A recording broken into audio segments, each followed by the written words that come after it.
AI can already design better looking buildings than most architects. Faster, cheaper, endless variations. So what exactly is left for architects? If architecture is only about how things look, then honestly nothing. And that's exactly what we're starting to see today. A flood of impressive designs that don't actually work. Because we're not lacking design anymore, we're lacking understanding. And when that understanding is missing, the problem doesn't show up immediately. It shows up later in how people move, how spaces fail, and how opportunities are lost. So instead of asking how architects survive AI, maybe the real question is this: what happens when design starts without context? And the answer is already built. It's B1 Mall, a project that looks impressive at first, but begins to reveal something else once you experience it. Let's take a closer look. This is B1 Mall. At first glance, it looks like a typical retail development. But once you start to experience it, something feels off. And that's the key, because the problem is not how it looks, it's how it works. Let's start with where it is. The site sits directly across from the Mall of the Emirates, one of the busiest destinations in Dubai. Which means this location already has something powerful: people. High density, constant movement, daily flow. So the real question is not what should we design here? It's how do we connect to what already exists? Let's look at the site.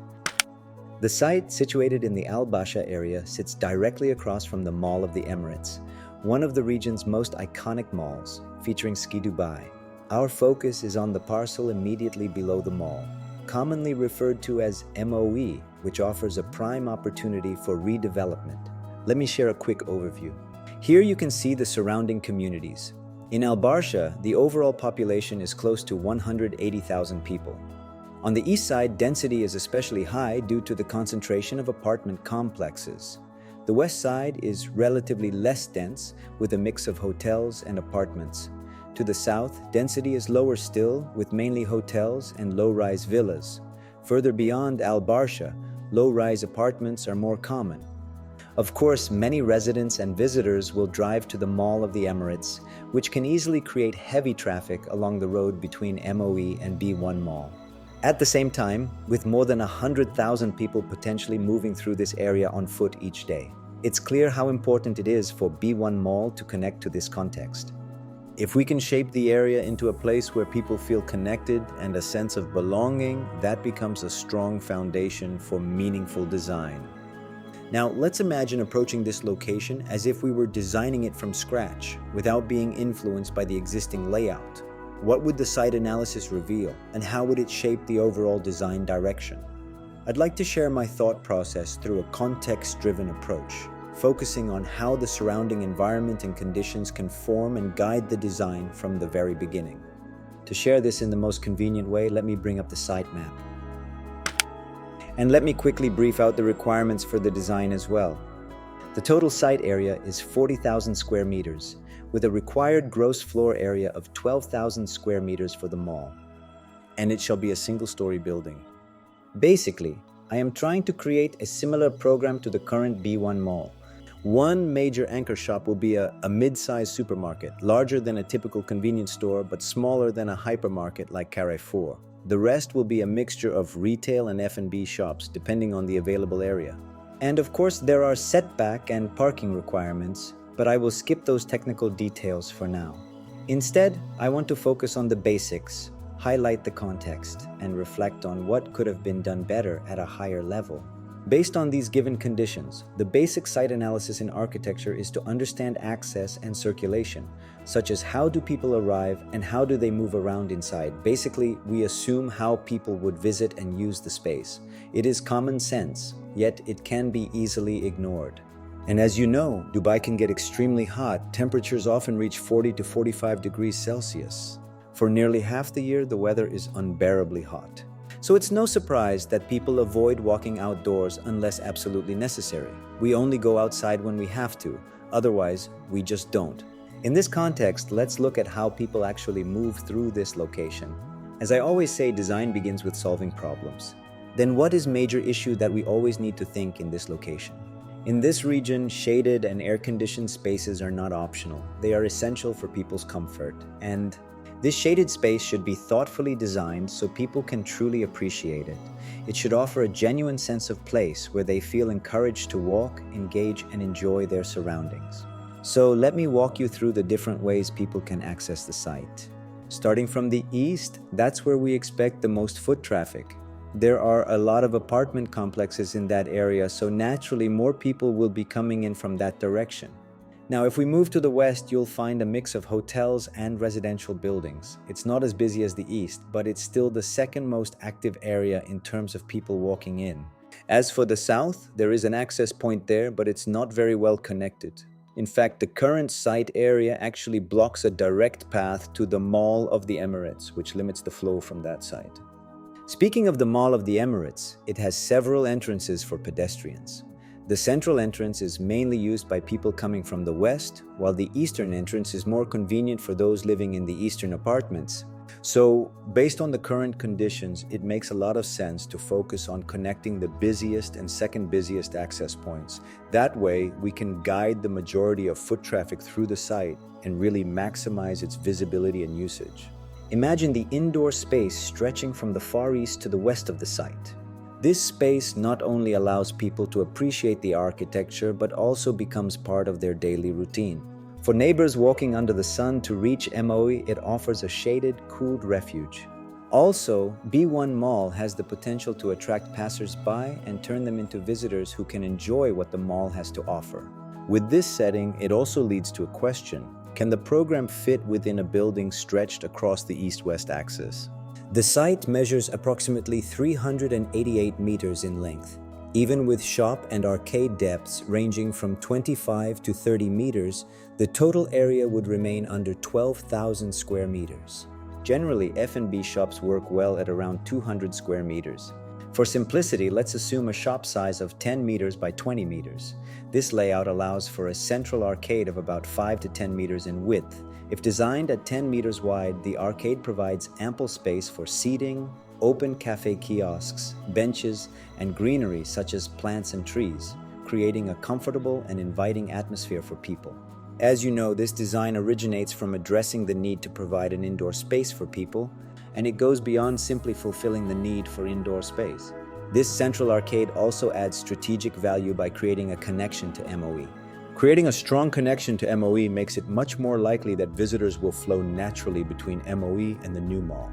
By leveraging the existing entrance at the center of MOE and reconfiguring the shop layout to create a clear connection, the B1 Mall could seamlessly extend MOE's footprint. This would naturally draw MOE visitors into the B1 Mall while offering B1 shoppers effortless access back into MOE. To support that, we must design an architectural opening or gesture that expresses openness toward MOE more explicitly.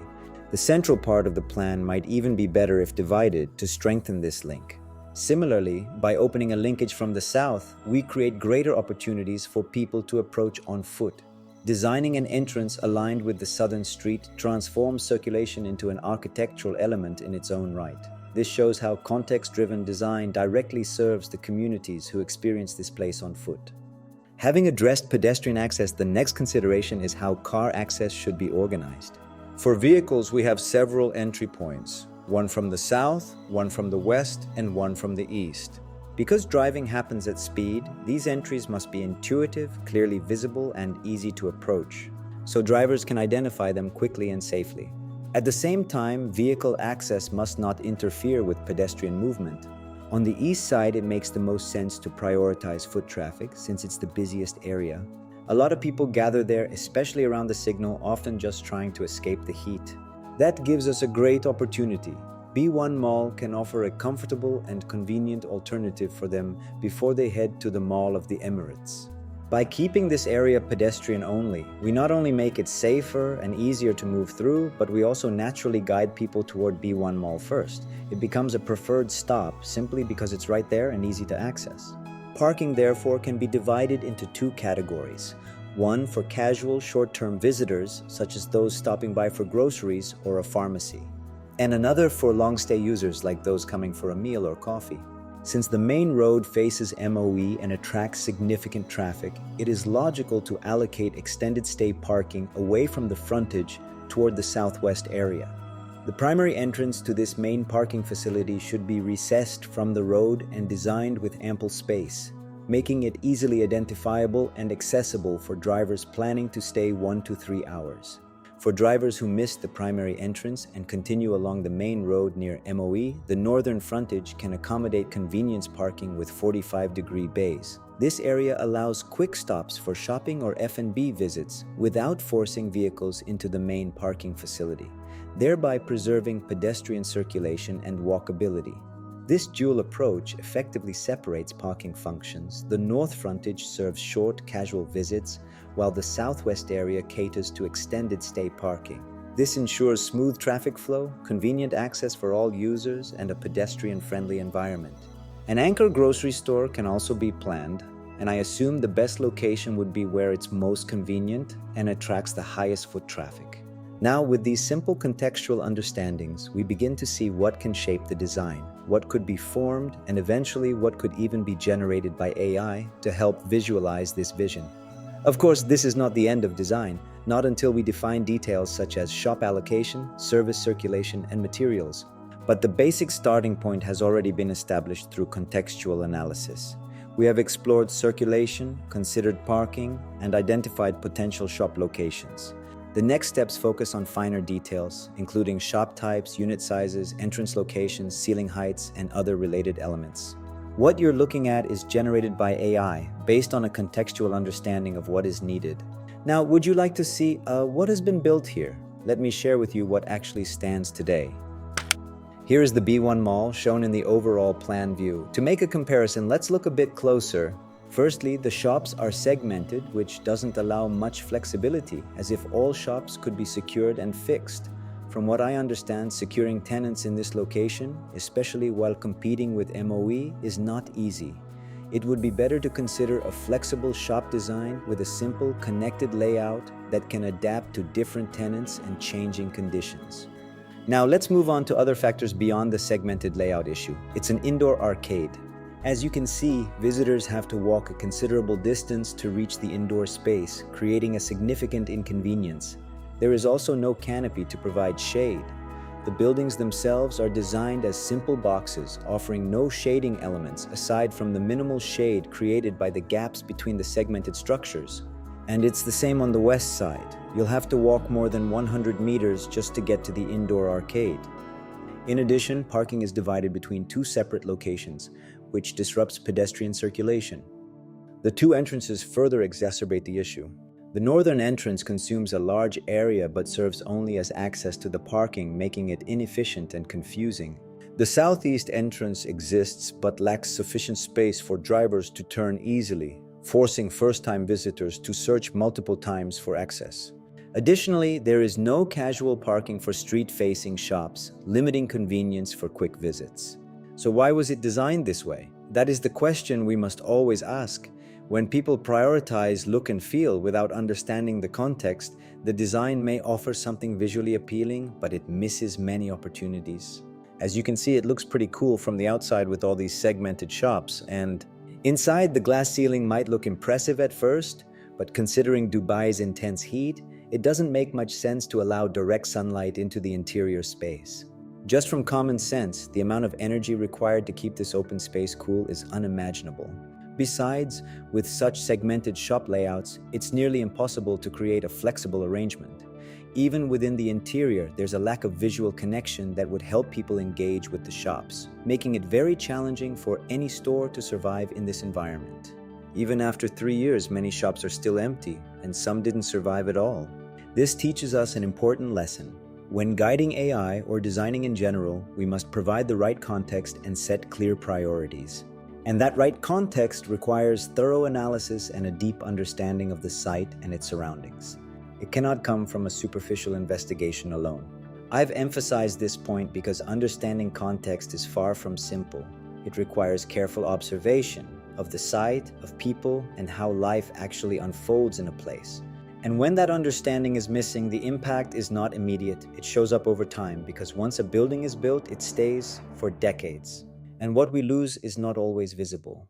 It could have been a place to sit after a long week, to share time with family, to reconnect.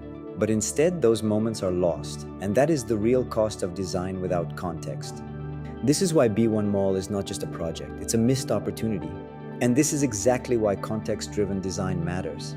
Because this is where architects still matter, not in creating form, but in understanding what truly needs to happen. Because in a world where AI can generate endless forms, form is no longer the value, understanding is. And that is how we guide AI. That is what it means to design beyond form.